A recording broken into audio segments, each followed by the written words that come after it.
Welcome to this week's edition of Flashback Friday, your opportunity to get some good review by listening to episodes from the past that Jason has handpicked to help you today in the present and propel you into the future. Enjoy. Welcome to the Holistic Survival Show with Jason Hartman. The economic storm brewing around the world is set to spill into all aspects of our lives. Are you prepared? Where are you going to turn for the critical life skills necessary to survive and prosper? The Holistic Survival Show is your family's insurance for a better life.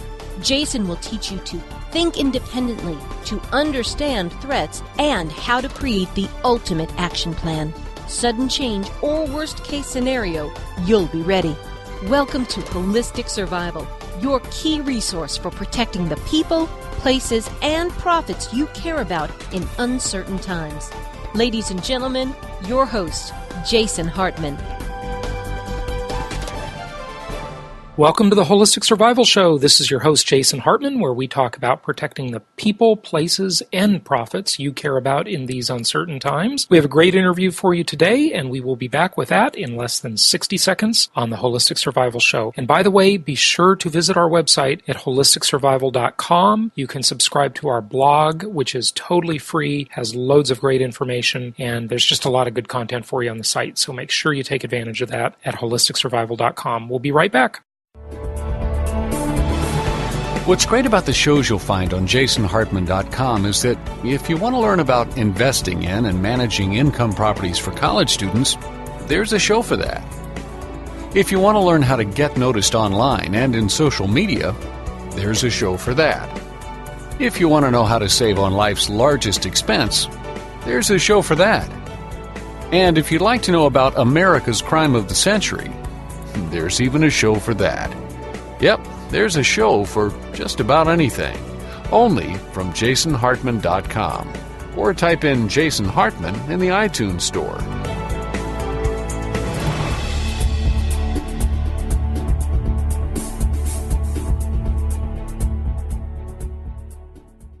It's my pleasure to welcome Jeffrey Grupp, and we are going to talk about corporatism today, the secret government of the New World Order. So many people believe that the battle is between left and right, when I think you'll find from our guest today that the battle is at a much higher level than that, and regardless of which side wins or loses, they have set it up so they always win. Jeff, welcome. It's great to have you on the show. Hey, thanks for having me on the show today. Great to be here. This book, your book entitled Corporatism, is just got a wealth of information. I mean, the table of contents has so much detail to it, and there are so many aspects to this. It is just an incredibly fascinating and really deep subject that affects every area of our life. Our freedoms, conspiracy theories, healthcare, pharmaceutical, religion. Where does it end? My gosh, this is mind-boggling. It really is. Well, that's an interesting, where does it end? Nobody's ever asked me that, and I've got an answer. It ends at the level of your soul. In other words, your soul can't be touched because it's created by God and it's directly connected to the Holy Spirit at all moments, whether you know it or not, because we're in God's image. But other than that, every other aspect of you, all the layers of your personality consciousness above that, and all the aspects of your life outside of you, around you, are all, this may sound amazing, but it's very, very easy to show and very, very empirical to show that every aspect other than your soul is controlled by just a few big money changers and money and resource controllers in the world. In other words, all the resources you need to survive from day to day are controlled and manufactured not by you, not by your neighbors. You don't grow your own food, make your own clothes. They're controlled by specific people who don't do any of the work, but yet take virtually all the profit of the entire world, any profits to be made over these products. And the products are of an inferior nature, and they often hurt people, such as, the grocery store food with all the chemicals and so forth. Or lately in the news, nuclear power plants, being a great example of how it hurt. That's a strange event, where we were instantly told from the beginning, though, nothing's going to happen. It's not a dangerous scenario. Don't worry. And it gets worse. Every single day it gets a little worse. And they say more and more urgently, don't worry, nothing's going to happen. And now it's out of control. And they said the same. Now they're still saying it. I don't really understand. Do they want people in Tokyo poisoned? Do they want people in California poisoned? So it's a strange world we live in, to sum up my point, where your time and your resources of your life, the resources you need from your life and the time you live through day to day in your life, are not owned by you. They're owned by a monopolistic corporation. And I can explain more what that means, but I'm not really talking about the mom and pop shops, the printing company down the road. I'm talking about, the ones that control the resources that we all need. Not superfluous resources, like, for example, a poster that the printing company might create for you, but food, clothing, even air these days because of the nuclear disaster that I just referred to, and so forth. Yeah, so Jeff, let's talk about this corporatism, the New World Order. The first part of your book talks about the American educational system and the media calling it Fiat education. Now, just to explain to the listeners, that word fiat is commonly referred to in the world of money when talking about central banks and the fact that they create fiat money, and the word fiat just means by authority or by decree. In other words, there's no real value there except because the government and the central bank and the treasury says it has value. What do you mean when you talk about education and media? And this really, I'm sure, refers to the brainwashing that the corporate media and educational system controlled by the NEA is foisting upon our culture and making us believe certain things, right? Yeah, the word fiat is just an adjective, and it means because I said so. So if you say fiat banking, fiat money, fiat education, fiat information, it's, because I said it's true information is what that would be. So you can use that word to describe anything. And fiat education, I think I forgot about that section of my book. That's a really good way to describe education, because if you think back, anybody listening thinks back on their life from kindergarten through PhD or however far you went in school, pretty much every single piece of, quote, information, unquote, you were taught was not, the instructor, teacher, professor, whoever didn't say, here's a bit of information. It is empirical. In other words, you can see it with your eyes, and I'm going to show you can see it with your eyes, and we believe it's true because we can verify it in that way. No, that almost never happened in all your 10, 12, 14, 20 years of education, whatever somebody's gone through. Instead, what they say is, here's a piece of information. You will believe it's true because I said so, and if you disagree and voice that you disagree either in class or on a test, you will have big trouble getting through the class. Put on a test, you could even fail. So it's a because I said so education. Therefore, it's a non-education. Really, that's why I go around saying over and over to everybody, I'm an empiricist. I'm an empiricist, not a scientist, not a philosopher, even though I am those two also, but I'm an empiricist because I don't believe anything unless unless I've had it in my experience. And that's the only way I've found we can know anything, whether it's information about God, information about the world, myself, or whatever. Why am I going to believe somebody's unverifiable account when I can trust my own verifiability that I have within myself that I've been given? I mean, I've been given senses and experience for a reason. These are the information trackers that we all... Right. But in a world as complicated as it is today, I mean, none of us can know even close to everything we need to know to get along in life. We have to, for better or worse, trust other people and other entities because it's just a very complex life that we lead in modern society. But what is the New World Order? I mean, I've heard people say that there are 12 families that run the world, for example, and the president of the U.S. isn't really running things. That's a puppet, and certainly with Obama it's starting to look like that, or I don't know, with Bush I guess it looked like that too. There's not much difference. Yeah. Just stick a different label on him and a different personality. But what is the New World Order? I mean, really, what is it?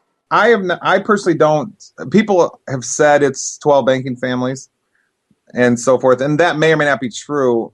I can't really verify if that's true, so I've tended to not address that issue.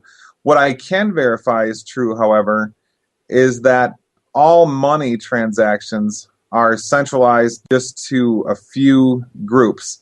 For example, and to refer to what you just said about Obama being a puppet or Bush being a puppet, if you just go track what Congress does on 9 out of 10 days that they're discussing something, it's usually some big money issue, some monopolistic corporation has an issue at stake, and they are discussing it. Not issues for the people. They're not discussing how do we end the burning of the rainforest, which provides 30% of the world's oxygen. How do we get the Americans out of poverty? How do we, real solutions to that. How do we do this and that? How do we lower the salaries of people in Congress and raise the income of people in America? None of these issues are discussed. It's always some huge corporate issue, and that's because, as is almost never discussed among Americans, Congress is lobbied. They are not. So this is an example. I just think if you got rid of the lobbyist, well, I'd like to get rid of the lobbyist and the unions, or at least the public unions, because there's no one representing the taxpayer, unfortunately. But the lobbyist, my God, that is just legalized criminality. It is unbelievable what goes on with lobbying. I mean, just crazy. Well, the average person has no idea. I mean, the good guys that you see on TV, like Rand Paul and so forth, these people every single day are being approached, whether they'll tell you about it or apparently not tell you about it on TV. They are being approached daily with huge stuffed envelopes full of money, with people saying, I want you to pass certain legislation and here's some money to do so. So tell me then, how much does your vote mean in that kind of a scenario? It means absolutely zero. So therefore, what does create laws and debate in Congress is money. Where does the money come from? Well, you got to trace that all the way back up to the huge banks. Federal Reserve is sort of a bank, not really, but it's a money-controlling enterprise. And then there's entities in the world above that, the World Reserve Bank and so forth. That's where the power comes from. And anybody who thinks that Obama has anything to do with anything, Obama's just a paid actor. That's not a funny comment. That's a serious comment. I want to laugh, but it's so sad. It's true.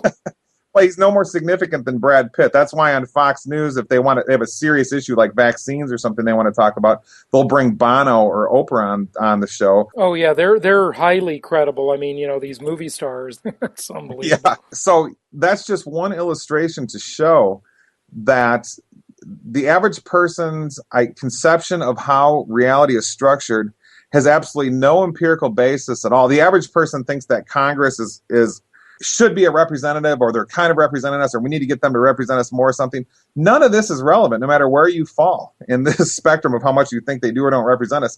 The simple fact, the empirical fact is they represent big money, and you can just use your own eyes and go see what they're doing to verify that. So therefore, the government that we have is not really the government. What the New World Order is, to answer your question, is behind the government are certain powers. They go by the names of WTF, WTO, World Trade Organization, or CFR, Council on Foreign Relations, World Health Organization, WHO. Another one is the World Bank, which actually has entities above it. If you trace the way money works in America, the United Nations is another one. These actually control the behavior to the core of the United States government. And Americans, I guess, aren't just paying attention, so they don't know that this is going on. The news media, the standard news media, the big fake networks like Fox and MSNBC and NPR and so forth, they won't voice any of these issues. Now, wait a sec. It's interesting that you didn't say CNN, the communist news network, in there. Well, just because I didn't get a chance to. Okay. But you lump them in the same. I mean, in other words, are you saying all of this big corporate media is basically doing the bidding of the New World Order? Yeah, there's a wonderful book called The New Media Monopoly by Professor Bagdikian, who used to be the chair of journalism at Berkeley. I don't know if he got fired or something for this book he wrote, because I don't think he works there anymore. But he outlines in empirical terms wonderfully how what we view as the mass media is a complete fabrication. What the mass media, to put it as simply as possible, is just about maybe 10 to 15 companies that hugely work together and are collaborated together, and they've almost formed one big company since they're so highly partnered, that control every single bit of information on the planet, whether it's a logo on your shoe, a TV show or news show or a Hollywood film, a newspaper in Thailand, a billboard on the highway, and so forth. So people have no idea. I mean, for example, News Corp, which I'm sure you've heard of, Rupert Murdoch owns that. Here's how bizarre it gets. News Corp owns about half the media in the world. That's how big this company is. They, for example, own the biggest pornographic magazine in England. And, Jason, you're going to like this, they own Zondervan Publishing, the Bible publishing company. Okay? Yeah. Talk about controlling both sides of the equation, huh? Yeah. So if people get really pious, they've got that market. If people become really base, they've got that market too. It's almost an absurd joke, really. They can create wars. They'll have Fox News in some part of the world will say Americans are bad. Fox News in America will say those people are bad, so they can start fighting. They can control the war, start a war if they want. And we know that these wars are basically, the ones that were in Libya now. And I don't know if you know this, Jason, but Libya started on 3/19, and the second wing of the Iraq War in 2003 started on March 19, the same dates. A lot of weird things go on like this. But these wars were basically pushed by the big mass media powers, and they're the ones profiting off of it. They're the ones being paid by the big military-style corporations out there, have the Halliburtons and so forth. The real government are these huge corporations. They're the ones behind all this money power. It's basically like the big banking and the big resource controlling corporations are teamed up together to control all governments and therefore and all media and all education, because education is also corporate, as anybody who's going to buy college textbooks, or you see what your professor, your science professor at Purdue University is really doing his research on. He's doing corporate research. You all know this is true if you just look at it carefully. All these entities are just simply controlled by their government powers have nothing to do with anything. I'm not really sure why people don't put this together. They have endless hope the system works, and they're going to keep hoping and hoping until it's too late, it seems. Well, that's how we've all been educated. We were taught to believe that we have this wonderful system, and I mean, comparatively speaking, we do, I think, but boy, it's not what you think it is. So take Libya, for example, if you would. I mean, this looks like a really evil dictator and a human rights problem. Oh, they always make it look like such a huge, we got to go in or else we're horrible people for letting everybody die. Then you find out later it was filled with lies and deceit, and we're in there killing civilians, and the problem that we were told about wasn't even really there, and so forth. Tell us more about it. I mean, you talk about the secret government and the visible government, and you've touched on that a little bit already, but tell us about like the planned failure of the visible government and maybe the mechanics of the secret government in terms of how it works. That's very interesting. Oh, yeah. This gets a little more... okay, let's just be flat out here. This is conspiracy theory, what we're talking about. And anything that is in disagreement with big education, big churches, and big media all tend to agree, sadly. Okay, so that'll show you how off-track big churches are and how off-track all the groups are. Now, anything that's outside of the ideology, this set of 40 or 50 ideas or whatever that those groups hold is considered conspiracy theory or bizarre or wacko. Or, right, and they always marginalize those people like they're such a bunch of wackos, as if the concept of conspiracy has never existed before in human history, and anybody who believes that there's a conspiracy is crazy, right? Yeah, it's they forget ridiculous. the idea of, hey, what can we go verify is true? And like it's crazy. I mean, if they even throw anti-war protesters into the wacko. I mean, it's really the media speaking alone. I mean, the majority of America, if you go to pollingreport.com and look at the recent opinion polls on should we invade Libya or not, 65% of Americans were against it. What's the website again? Give the website again. Just pollingreports.com. Polling reports, okay. That's just simply a place where a lot of the opinion polls through the decades are cataloged. I think almost all of them. It's a good place to go look up statistics and so forth. I do frequently. But you find out that the mass of Americans, the majority, was against invading Libya. So on CNN, NPR, or Fox News, why didn't they say that? They say Americans are so behind this, but the polls don't seem to indicate that that's the case. I mean, it's almost, Jason, that example right there almost seems to indicate that there's a coordinated plan across media to tell people wrong information. So for some pre-established plan to happen. Now I say pre-established, I mean, Zbigniew Brzezinski, who a lot of you know, he's top presidential advisor to 5 presidents. He's on Fox News and so forth all the time. He wrote a book called The Grand Chessboard, which basically outlined what America is going to do. He wrote this 15 years ago. He said, first we're going to invade the Bosnia region, set up bases there, and then we're going to use it as a platform to go into Afghanistan and Iraq and Iran and Syria and Libya and so forth. Long story short is conspiracy theory is real. It's the most empirical account of reality. It's amazing that this is the case. But everything we've been told about a random social world and unplanned politics and that politicians have the power, All of that's just wrong. There's a secret group, which you can easily verify the existence of. Just, again, go follow the money. They're there. And they control the social world, amazingly. Hey, we'll be back with you in just a moment. Take a listen to this. You know, if you love audiobooks as much as I do, and you love making your automobile or the gym or whatever, but especially your automobile, a rolling university, then you'll love Audible.com. I'm a user of it. I buy books every single month from Audible, and they're available through my membership, so it's a great thing. You can get a free trial by going to audiblepodcast.com/holistic survival. That's audiblepodcast.com/holistic survival. Make learning a lifelong endeavor.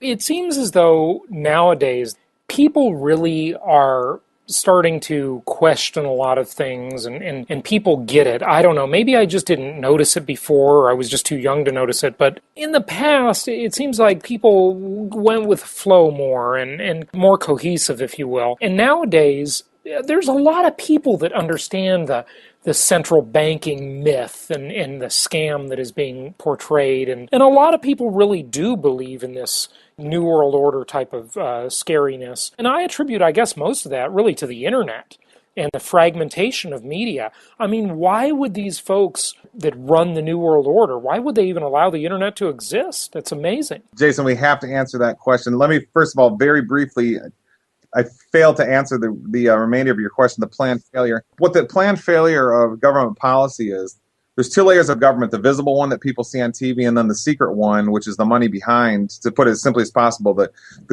huge corporations and money behind the visible governments. The visible governments write policies that deliberately fail. I mean, Nixon had a war on cancer. It failed, and cancer escalated. George Bush Senior had the war on drugs. It failed after billions were pumped into it, just like the war on cancer, and then the drugs escalated all over the place.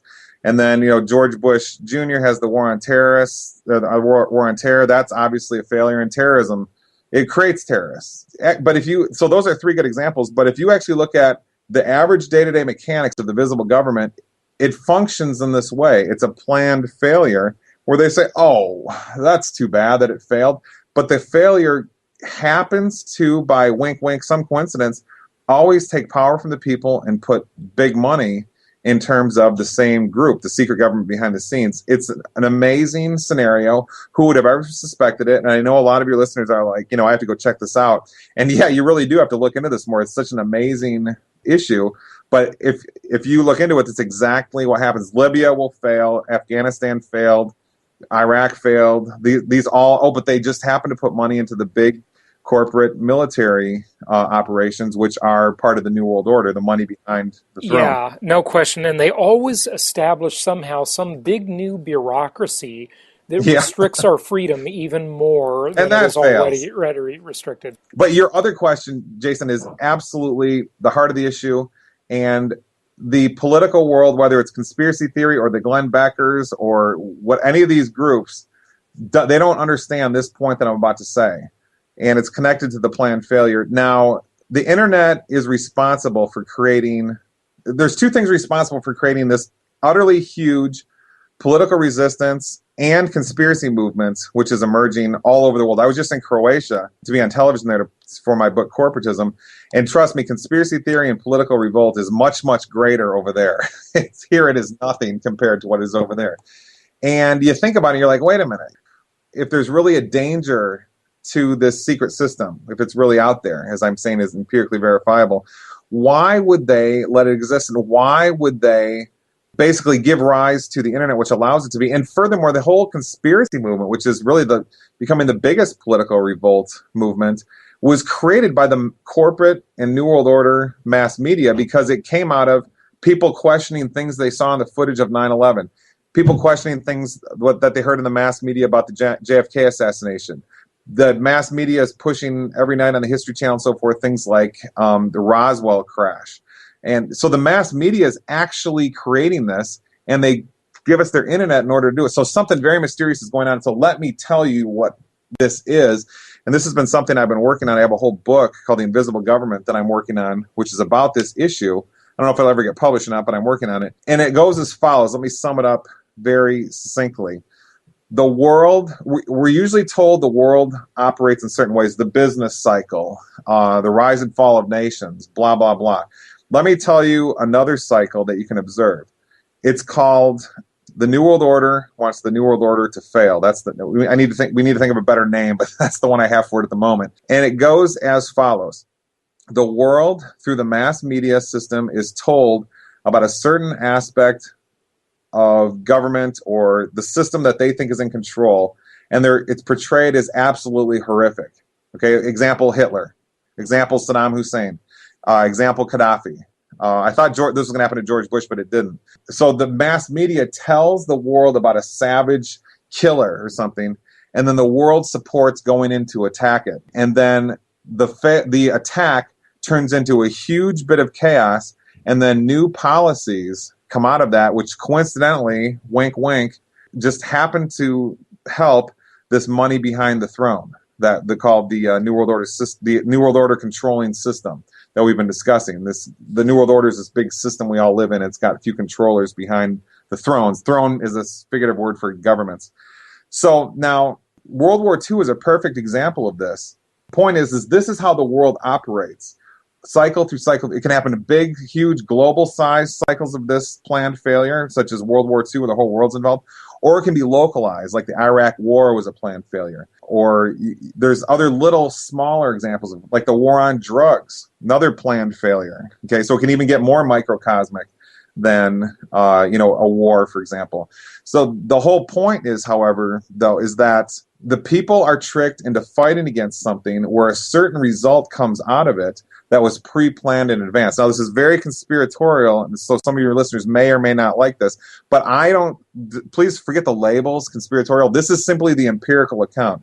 So going back to the example of World War II, what happened was all of a sudden, magically, wink, wink, Hitler comes to power. He supposedly got 40% of the vote, which was the majority. We know that, the people, the common person doesn't count the votes in elections in America or anywhere else. So, I always wonder why things are always so murky and invisible when elections around the world happen. And we know that it happens here too, as Bush Gore in Florida 2000 illustrates. So anyways, Hitler gets to power. Germany is in the toilet. It's the most impoverished nation, Western nation. And in 4 short years, Hitler brings it to utter superpower status. Later, we find out that Rockefeller Oil, Ford Motor Company, IBM, for example, and other huge monopolistic American corporations were feeding it. Well, actually, IBM wasn't monopolistic yet. That was later. But they basically fed Hitler incredible amounts of money, brought him to power. Hitler sets up camps, throws Jews in, does his deal. The world is informed of this through the mass media, and everybody says attack, attack, attack on the mass media, so the people get behind it, and then an attack in Pearl Harbor happens, which even the History Channel will tell you FDR knew about well in advance and did nothing to prevent it, because as he said, we needed he's recorded on tape apparently in text of saying, we needed a reason to get fired up to go to war against this evil superpower that's emerged. So I guess death and murder is his way to do so. He's just simply lying. It's amazing if this is all true. So therefore, the world's tricked into attacking this one devilish entity they've been informed about. Mass chaos ensues, and then out of it, amazing new policies come out. What came out of World War II? The United Nations was set up. The Pentagon was set up on 9/11, 1940, or I think it was. Truman's Mental Health Act. There's few things that govern our psychology, our day-to-day life, the way we view ourselves and each other than Truman's Mental Health Act, which almost hardly anybody knows about this. That was a direct result of World War II, and a whole bunch of other things. So the chaos ensues. People are tricked into attacking the system that the New World Order masters set up. And then out of that madness comes the world they were intending to set up. Now, again, that's a global example. But if you look carefully, this system, this type of mechanism where the New World Order sets up a planned failing aspect of their New World Order system. New World Order just means the money behind the throne again. That happens in huge global examples or microcosmic examples, way down to just a Mayor Daley is a failed mayor or something like that. So it's an amazingly sophisticated system. Hardly few people understand it, but it's completely empirical. You can verify the existence of this globally anywhere. Unbelievable. It's just unbelievable. And I just looked up Truman's Mental Health Act. Yeah, July 3rd, 1946. Talk about moving quickly, huh? This reminds me of the concept of controlled opposition, where like the same people that fund major news organizations also fund Michael Moore. And really what you're hearing from is I guess nature abhors a vacuum, doesn't it? And so when there's a vacuum, things that the powers that be cannot control will fill it. And they would rather fill the vacuum themselves. So what they're going to do is set up controlled opposition that they can pull the strings on and set up the conspiracy theory for themselves, right? And then there isn't a vacuum there, because that will keep people busy. The certain side that gripes about this will be over there. The other side that gripes about that will be over here. And that will solve their problem. It's better than leaving a total vacuum, right? Is that the reason? Let me tell you what I think the reason is. It's related to what you said, but I assert that if I had the time to show you, it is empirically verifiable that the powers behind the governments, which they are a satanic force, and this may sound fantastical and extraordinary, but is empirically verifiable. And the reason they have full control of the world, all empirically verifiable. Go look at how the government is responding to Japan about the nuclear crisis and the earthquake. They're just simply going and find out what the United Nations is saying. They're not asking what the people of America want to do. They're going to ask the United Nations. The United Nations is not a group or a place where all the leaders of the world get together to talk. That's only one thing they do for television cameras a couple times a year. The United Nations is a bunch of secretive groups and committees and so forth that almost nobody has any clue about, which is creating world policy. So anyways, so back to my point, the satanistic nature of whatever the nature of this group is to create a world of pain and madness, and for their pleasure. Okay, this is a very detailed topic, which I did a whole 3-hour film on, and writing. I've done dozens of hours of radio broadcasts and this and so forth. But to sum it up as quickly as possible, it's hard probably for many to understand this. But it's in the Bible. Satan is the god of this world, sadly. For some strange reason, that's how God's universe turned, at least this part of God's universe turned out, for some plan that few of us can really understand with our little human minds. But the reason, none of this makes any sense. All this bizarre planning of a world filled with poverty and pain and confusion and unhealthy food and war and so forth. But it all makes sense. You can go through it point by point by point, or I can say in one sweeping comment, it all makes sense if you understand that there's a small group of some bizarre nature controlling everything. They are satanic, and they are creating this incredibly dark world for sadomasochistic, dark pleasure. Yeah, I mean, is it just for power or money? Or it's for spiritual euphoria. Humans are infected with this. Okay, I don't know how it happened, because we're created by God. But somewhere along the line, we became distorted. When a serial killer does a dissection ritual, it's been reported in many serial killers, they experience a sort of a high, literally like a drug high or euphoria. Why in the world, Jason, would that be the case? Okay. I mean, even if you're a Darwinian or an evolutionist or something, that doesn't make any sense. Let alone if you're the opposite perspective and you're a Christian and hold that we were created by God a couple thousand years ago, as I hold. That makes something really bizarre is going on here. So the point is that it's kind of hard to explain quickly, but let me give it a try in 30 seconds here. Humans on this planet are infected with dark, sadistic joy. This can be seen in a football fans get most fired up when there's the monster football hit. The more monstrous they hit, the more, oh yeah, they are, for example. And sit back and think about that.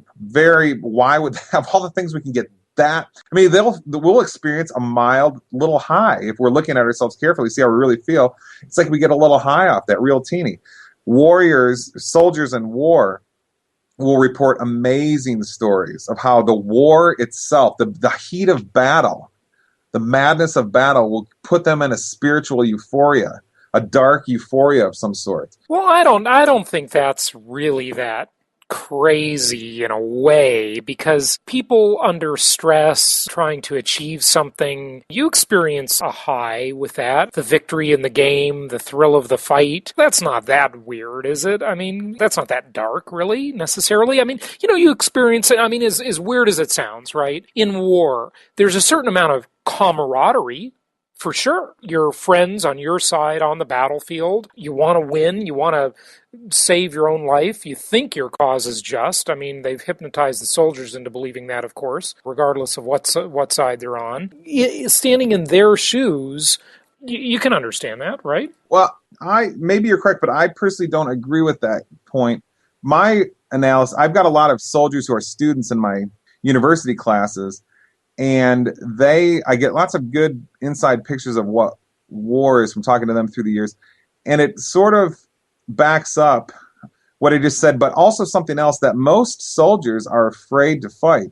If you can read a lot of sociological accounts of soldiers, World War I, II, Korean War, Vietnam War, and so forth, then it's almost like they have to be tricked into fighting. Many of them, huge percentage of them, don't want to do it, which kind of makes sense. I mean, who wants to go over and kill someone you don't know and put your own life at risk for some cause you don't fully understand, unless you're really tricked or something.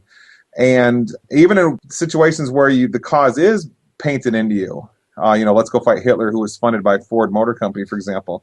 If you don't know the Ford Motor Company aspect of it, you think there is a real danger. Even in that case, people have to be largely pushed into fighting.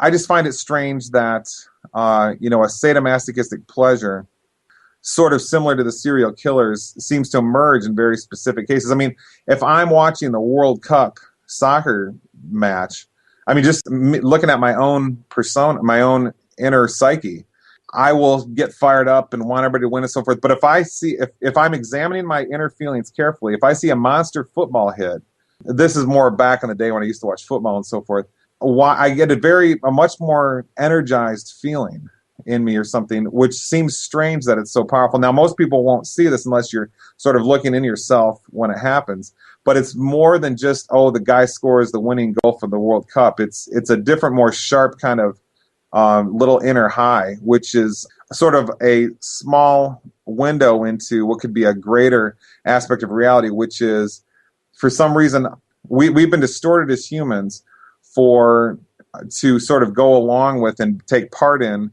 a dark ritual that this world seems to be under the cloud of. I mean, you read through history, the Mayan kings, their main job was sacrifice. Now you have the leaders of the world now, their main job is sacrifice. We just call it war now, or civilian casualties. Over and over and over, why is it so hard to find a single example anywhere of a politician or a government leader that's really, in control of, supposedly in the power position, like Obama, being a president or whatever? I mean, find the last time anywhere somebody like Gandhi was in that kind of a position. I mean, it's virtually never. Now, some people say, it's because the scoundrels get attracted to that position, and that may or may not be true. But we would seem to have simply a single example somewhere where bloodthirsty scoundrels are not in control. I mean, the whole continent of Africa is an unfathomable nightmare. 30 million, I hear 20 to 30 million dead African people because of AIDS. And that's virtually non-existent on the U.S. mass media as they talk about American Idol and so forth. It's just strange how this all works. Yeah, it is. But, I don't want to... Listen, Gandhi isn't that much of a hero either. I don't think so either. He did some really bad things. And let me tell you, one of the worst things he did is he suggested abstinence. And look what happened to India's population, all the misery he caused. He put that country back into the Stone Age, practically. And, I'm sick of people calling him a hero because... I mean, there are some great things about him. The passive resistance thing and all that is awesome. Which didn't work. Yeah, it sort of didn't. But that country, one of the best things that ever happened to that country, believe it or not, as weird as this sounds, as perverse as it sounds, may have been Britain, because they speak English and they got organized. And as tyrannical as that empire was, and there's a lot of tyranny throughout history, they organized a lot of the world. Okay? And I'm not defending them. I want you to could understand that. I'm just saying some good things came out of it. So I hope I don't get a bunch of emails off that, okay? But hey, Jeff, we got to wrap up here, but I want to ask you a question. What is all this stuff leading to? People have talked about these FEMA camps. You talk about the Halliburton, KBR, I don't even know what KBR is, detention camps. What's the real dark end game here for these people? Yeah, KBR is just a subsidiary of Halliburton when they were still here in America. Halliburton was still here in America. The news came out with lots of stories about how huge detention camps were being built for quite a few years. And they started in the Clinton administration, but really got moving in the Bush administration. Apparently still going on. There are all these camps all over the place, which it's sort of, it's kind of like when the Nazis were building camps before World War II really got moving and the Holocaust really got moving. Is, nobody really asked why they're building them. I'm not saying that that's what they're doing here, but the governments came out and answered the question why they exist. And they said, well, in case there's a mass immigration or a natural disaster, we have a place to move people. But they didn't use, unfortunately, that happened, Hurricane Katrina, and they didn't use them until much, much, much later, and they barely used them at all when they did. So what are they really for then if they're not even using them for what they said? So I don't know. Maybe it's all nothing. But so anyway, where all this is leading to... I mean, are we looking at martial law? And what would be really the point of that? Like, what would they get out of it? I mean, don't they want people producing value in the economy and creating goods? And I mean, that's good for them, right? They're money people. If that were the case, then they've got a whole workforce in South America, the Middle East, Asia, that they could put to work. Homeless people all over America and so forth, that the system actually creates. So the system is not about creating a huge labor force for more and more profit. It's about creating more and more poverty and confusion. If they were interested in pure profit, well, they print the money. They could just print more money and rig inflation and scenarios and so forth as they need to. Since they control the interest rates, they control the printing of money. If you control both of those, you control the world's economy. When I say they, I'm just talking about the Federal Reserve and whoever's involved in there. It's not some mysterious they. So again, it falls back on there must be the reason the world is the way it is, such a strange place of poverty and war and confusion. I mean, and that's really true. It's hard to keep track of this when you're in TV America and you're watching Seinfeld with your news broadcast that won't even just report the 25 million dead people in Africa. It's hard to remember that there's homeless people walking around outside of you and the world is the mess that it's in, because our picture of the world is painted by our TV images mostly, to some degree, it seems. So again, it falls back on there's some other force for creating the world as the way it is. So whatever, if this is really true that there's this one group behind things, whatever to answer your question, where are things heading, my answer would be wherever they decide it to go. And I'm not exactly sure where that's going to be. Yeah, very, very scary stuff. Well, hey, Jeff, tell people where they can get the book. Oh, you can just go to Amazon. That's a good place to get it. Or my website's antimatterradio.com. It's a little cheaper there than Amazon. And either of those. And it's, I think you'll like it. 800 footnotes. Everything's fully documented. And yeah, it really is. It's an academic work, and you're an academic guy. So I'm really looking forward to digging into this. It just looks fascinating. I mean, this is a heavy, well-documented book. We're looking at over 400 pages here, and it's not short on words. I mean, there's a lot of content here, so I can't wait to dig into it. It's fascinating to me. So thanks for being on the show and joining us. And anything else you want people to know in closing, Jeff? No, I just want to say I'm really happy to be in your show, and I hope everybody enjoyed our talk. All right. Thanks so much for joining us today.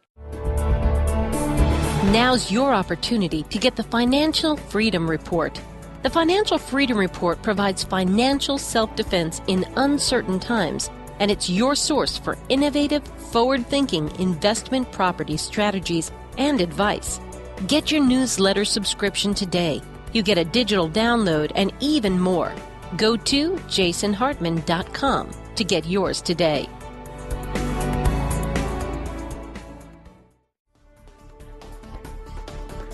Thank you for joining us today for the Holistic Survival Show, protecting the people, places, and profits you care about in uncertain times.